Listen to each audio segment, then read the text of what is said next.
Hey, good afternoon. It is Friday, It's Friday. and the date is the 15th of May, just in case you're timing this out and Yes. you look at it later so you know what day that we did this and sent it. Um, and I guess we have some news to share as we're kind of getting past that curve. We flattened that curve, and states are starting to open up again. And for weeks, we've been working on where we might worship next. And you might be saying, well, why is that? Well, because the school is under a different executive order than everything else. And so it appears that we will not be able to get into the school to worship again till probably the end of the summer, maybe the first of the school year, like September-ish.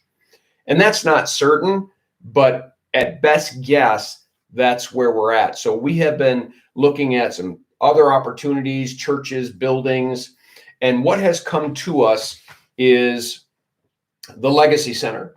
Legacy 925. The Legacy 925. We had our firmly rooted worship night there. So we visited with Christian. Recently, we met with the Strategic Planning Committee, which is made up of a couple elders, a couple executive board members, and some other key members of Firmly Rooted. And they said that they liked the direction we were going and wanted us to touch base with all of you. So with this announcement, this video announcement, there's also going to be an attachment.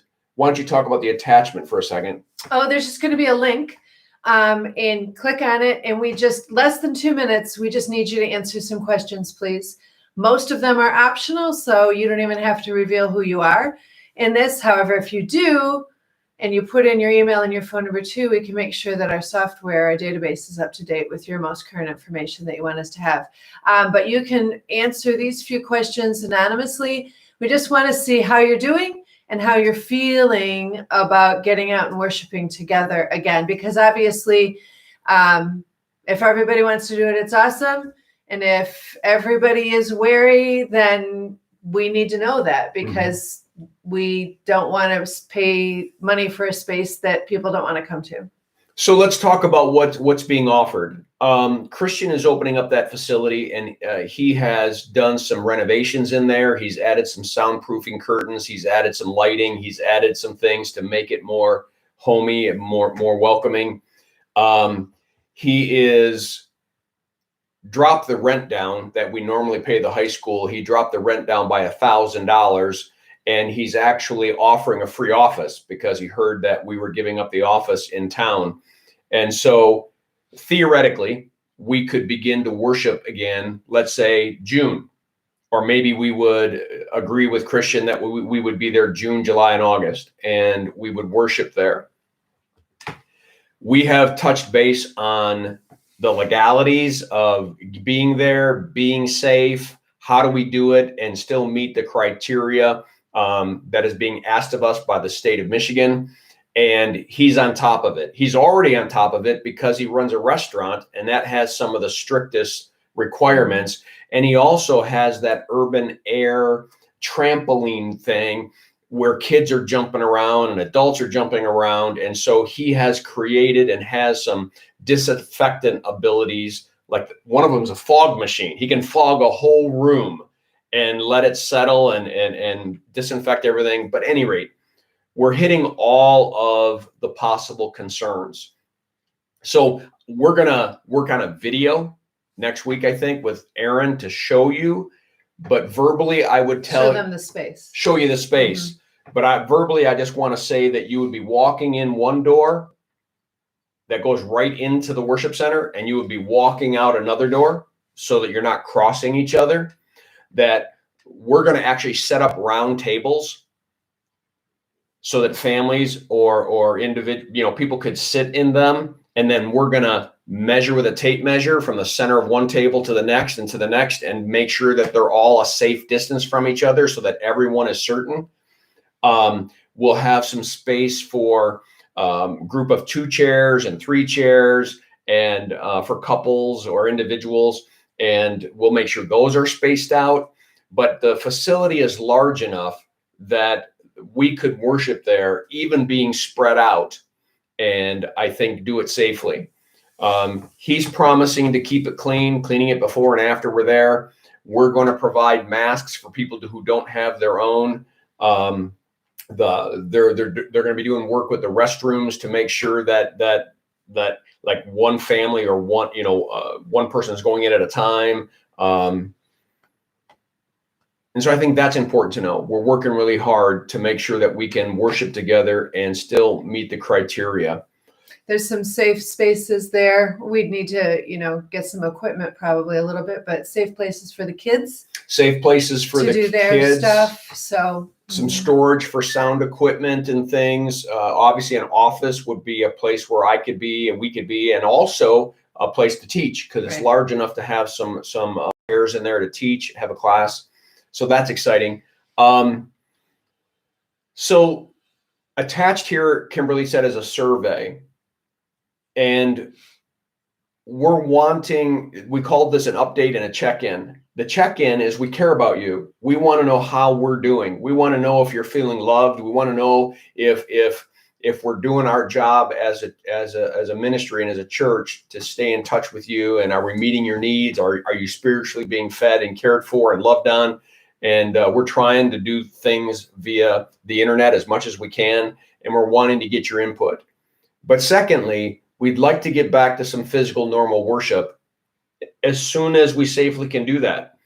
And there's some feeling that maybe by the 1st of June or by the middle of June, by the latest, our governor is going to open up things and allow that to happen as long as it can happen safely. And so what we want to do is prepare now and find out from you. And the only way we can do that is for you to fill out that survey and get it back to us. And also, okay. I have one more thing about the survey when you're done. Okay. And also, you don't have to give us your identity. But if you do, one of the things that we've realized is there's some errors in Breeze that we would like to fix. So for instance, if you have children with cell phones or older children with email addresses, we may have some things mixed up and we would like to correct those. Maybe even a husband and wife where we have the contact information being the same thing for both people as opposed to your own email addresses and your own cell phone numbers. So we would really love to make Breeze as accurate as possible because we're using it as a communication tool. But go ahead. Yeah. And then the last thing I have to say about the survey is that in there is a question, who are you answering for? Are you answering just for yourself, you and your spouse, your spouse and 3 kids? Because we need to get an idea of numbers of people and how they're feeling about things.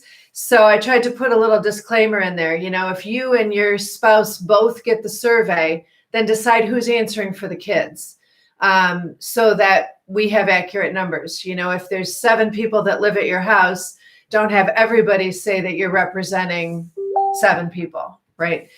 We just want as accurate numbers as we can get to see how people are feeling. And I was just thinking about it, but we know that we don't have everybody in any one database. Mm-hmm. So will we also put the survey on our Firmly Rooted page? We can do that. Because I think so. Because that way, if someone is not in Breeze, there are people who have added themselves to our page over the last several months because they're getting, because that's the only way to be connected. So we'll make sure that's kind of done in a couple ways.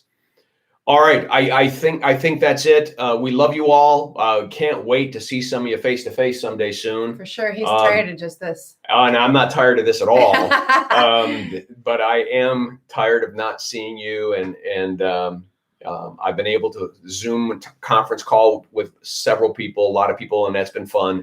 But seeing face to face is really cool. So we can do it like this. Boom. That's how we'll do it.